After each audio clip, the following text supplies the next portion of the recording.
bien, la vérité c'est que les freak shows n'ont jamais vraiment disparu. Ils se sont simplement digitalisés. Les vieux chapiteaux en toile ont été remplacés par ces fameuses streamer house.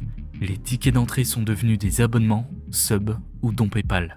Et pour ce qui est de la scène, on y trouve maintenant des créateurs de contenu comme Only Use Me Blade, prêts à aller à l'extrême pour l'attention des spectateurs.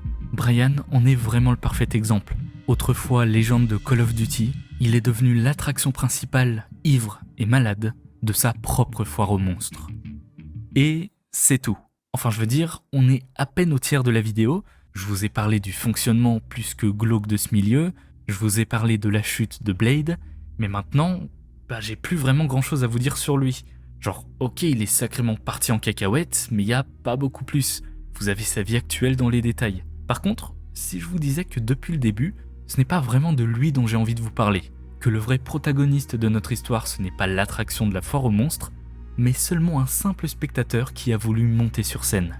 Alors oui, Only Use Me Blade est évidemment très lié à ce qui va suivre, mais le drame mortel de cette nuit-là n'est pas le sien.